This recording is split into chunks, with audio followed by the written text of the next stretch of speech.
Hi, it's Xavier and welcome to my bonsai retreat. We've gone indoors because it's raining outside. But I know the biggest question you're all getting right old fuddled about, it's a good word, fuddled, is when is the last time I can actually prune these things? And when I say things, I'm talking about our deciduous, and in particular our deciduous that tend to bleed more in the spring, which is why we might go for this pruning option now. Because now is an absolutely fantastic time to do some autumnal styling, springing, setting up primary structure, all sorts of stuff like that, so that when the spring comes round, this tree knows where to send its energy and which buds it really wants to shoot out. So hopefully today, in a very short episode, I'm going to show you exactly how long and when is the last time you can actually prune your deciduous trees before the winter comes in and we all get a bit old cold.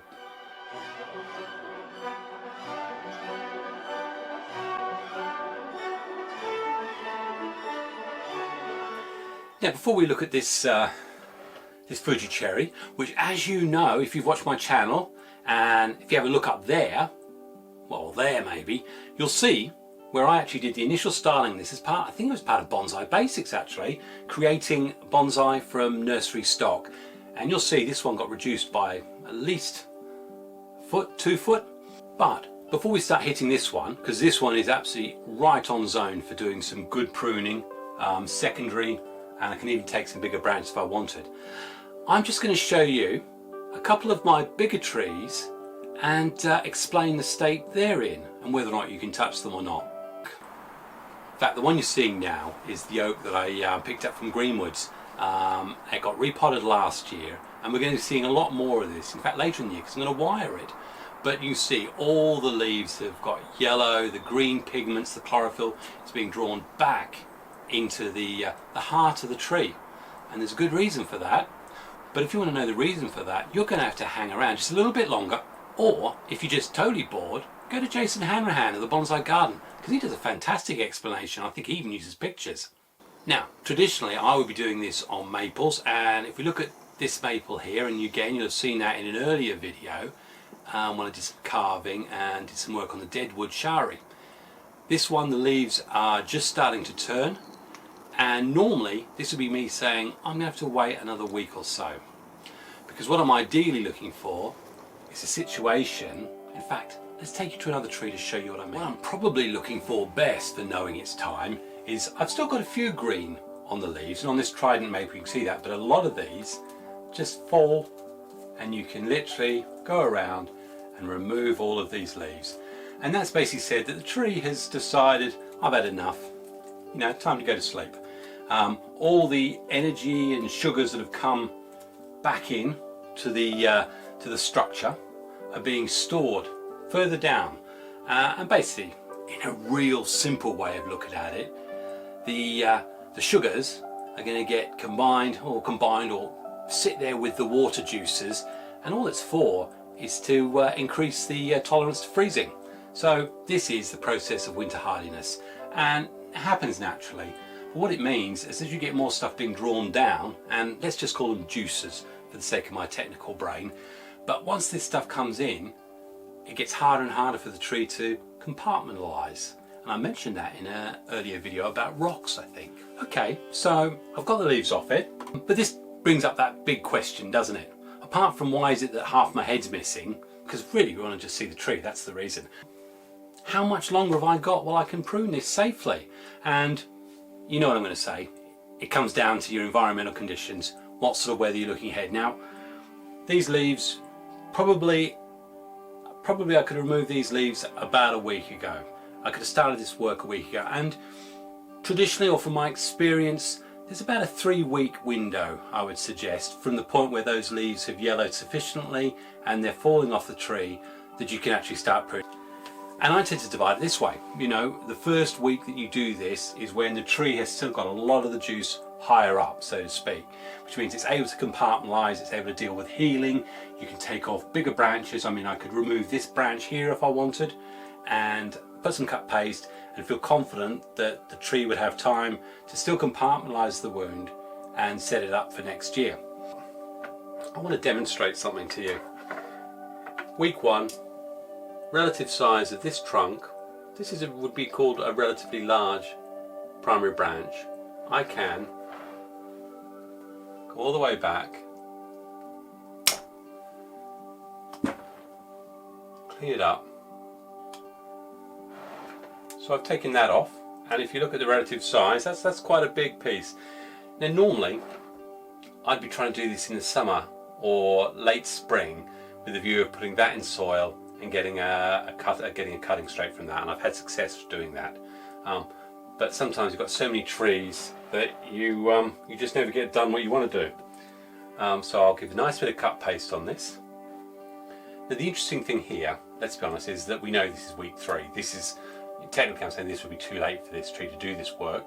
It's going to go in the greenhouse, and I'm very interested to see actually how much flexibility there is within this sort of 3-week window I'm talking about, because as I say, we're actually 3 weeks earlier, so that means we're going to have it's going to be a lot longer before we get to freezing.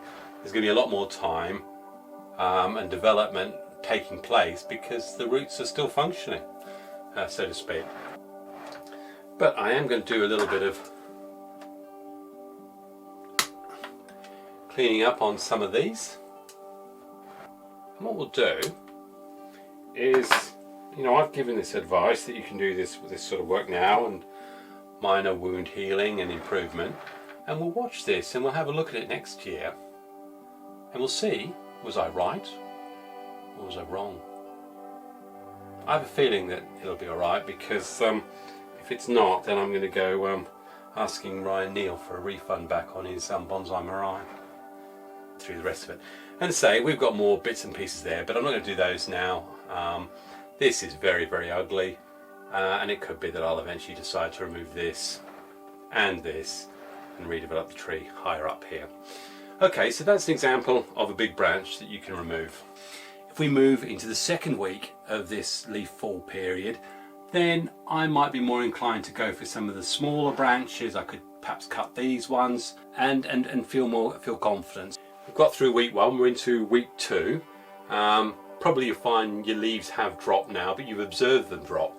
And the sort of branches that I could still, although I wouldn't be looking to remove anything this big relative to the tree size, or even probably anything this thick, I might be looking at something like this. And here's a perfect example.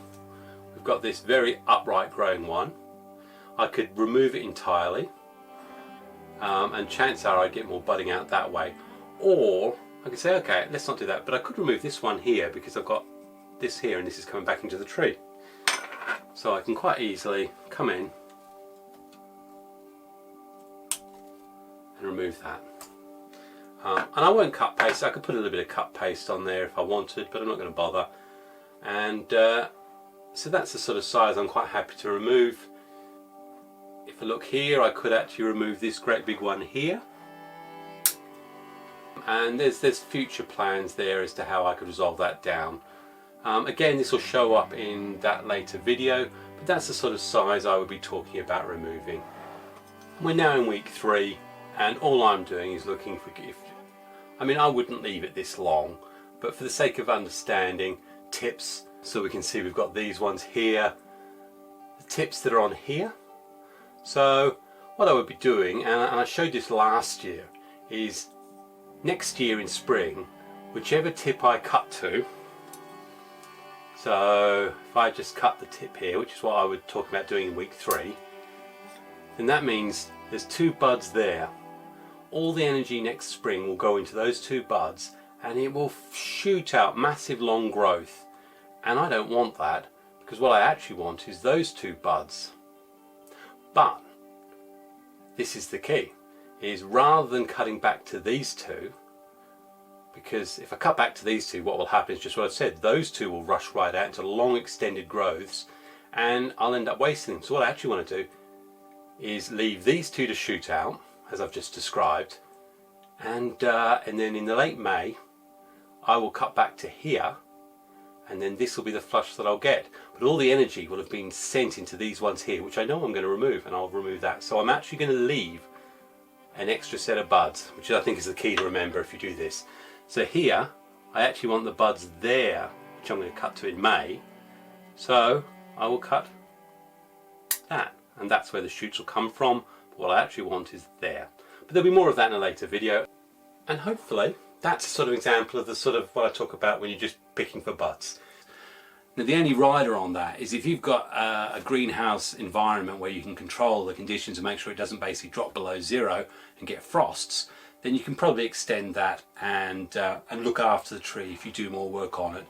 But from my experience, I've generally found that once leaf drops happened, I'll do all my work in that sort of week.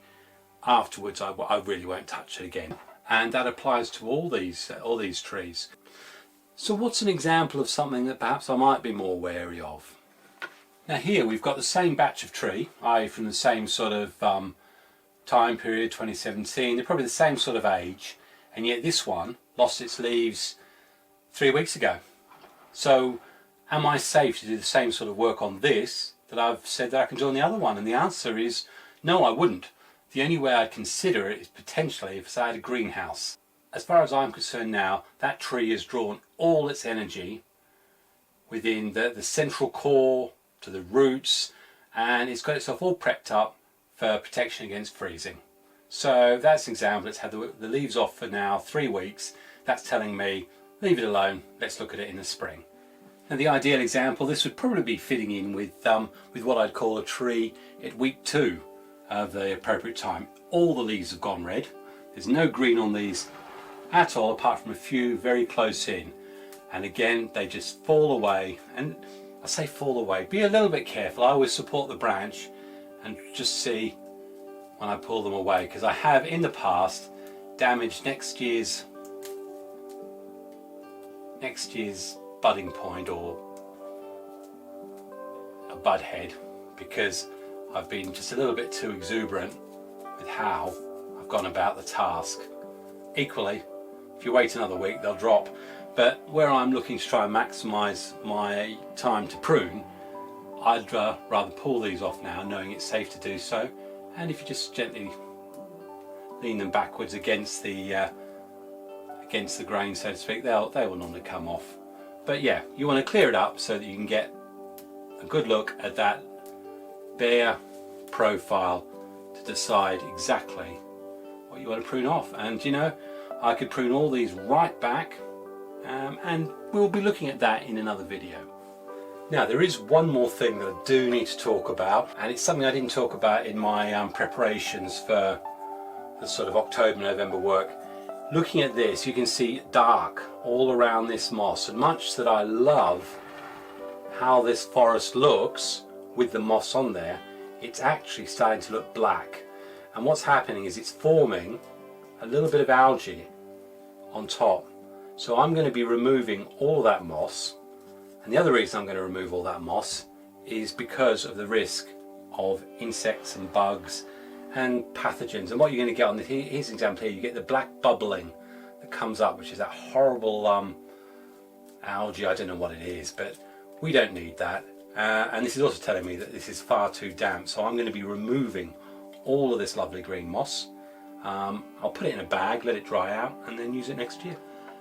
So how long have I got really when I can do my pruning of my trees safely? Assuming you haven't got a greenhouse or any cold storage, you're looking for the signs when the tree has still got some green on it, a little bit, but basically 3/4 of the tree is brown and the leaves have basically removed all of their nice juices, and chlorophyll has all gone back into the tree. Sugars are starting to get taken into the important places, ready for winter. And that's all about trying to reduce the temperature at which this thing and the roots freeze. Do with water, sugar molecules, stuff like that.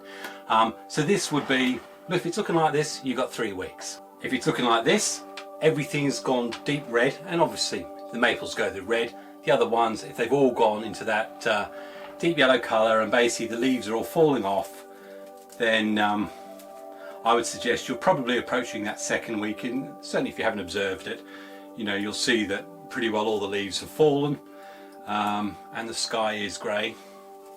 California dreaming on a winter's day, something like that. Then yeah, I'd say you're in the sort of 2-week period, and you can do your basic, what I call bud selection. So you'll be taking it to your bud points that you want. No major branch removals though, certainly not opening up old wounds or anything like that. And then obviously if we've got to the point where you're looking at your tree and the leaves are gone and you know that we're definitely into our 3rd week. Now this 3rd week last year was actually in the middle of November.